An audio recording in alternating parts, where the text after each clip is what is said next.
Hi friends, ഞാൻ അലിമാണിക്കത്താണ്. ആദ്യം മല്ലു ട്രാവലറെ കാണുമ്പോൾ ഞാൻ വിചാരിച്ചു എന്നോട് സംസാരിക്കില്ല എന്ന്. കാരണം അദ്ദേഹത്തിനെതിരെ അനുകൂലിച്ചും എതിർത്തും ഒരുപാട് വീഡിയോകൾ ചെയ്തിട്ടുണ്ട്. പിന്നെ അദ്ദേഹം കുവൈത്തിൽ വന്ന ഒരു ഗസ്റ്റ് ആയതുകൊണ്ട് തന്നെ അദ്ദേഹത്തിൻ്റെ അടുത്ത് പോയി നമ്മൾ കൈ കൊടുക്കുക. ഞാൻ അദ്ദേഹത്തോട് കാര്യങ്ങളൊക്കെ പറഞ്ഞു, നിങ്ങൾക്ക് അനുകൂലിച്ചും എതിർത്തിലൊക്കെ വീഡിയോകൾ ചെയ്തിട്ടുണ്ടെന്ന്. പക്ഷേ അദ്ദേഹം കുവൈത്തിൽ ഇന്ന് എത്തിയതിൻ്റെ കാരണം ഞാൻ പറഞ്ഞുതരാം. ഷുവൈക്ക് അൽറായിൽ ലൂലുവിൻ്റെ അകത്ത് സോയ ഇന്റർനാഷണലിൻ്റെ ഉദ്ഘാടനമായിരുന്നു. അതിൻ്റെ ഉദ്ഘാടകനായിട്ട് എത്തിയ ഗസ്റ്റ് ആയിരുന്നു മല്ലു ട്രാവലർ.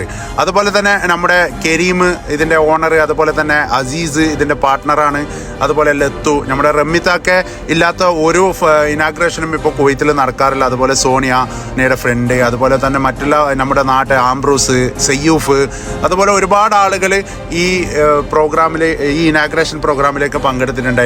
ലത്തു സ്പ്രേയിൽ അടിച്ചിട്ട് പരീക്ഷണങ്ങളൊക്കെ നടത്തുന്നുണ്ടായിരുന്നു.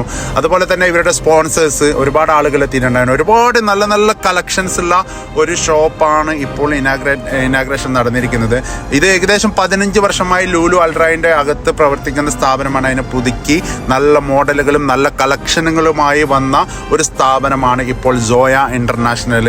എന്തായാലും ഒരുപാട് പിന്നെ കളക്ഷൻസ് ഒക്കെ നിങ്ങൾക്ക് കാണാം. നിങ്ങൾക്ക് ലൂലു അൽറായിലും അതുപോലെ തന്നെ മറ്റു പല ലൂലുകളിലും ഇവരുടെ സ്ഥാപനങ്ങളുണ്ട്. വിസിറ്റ് ചെയ്യുക.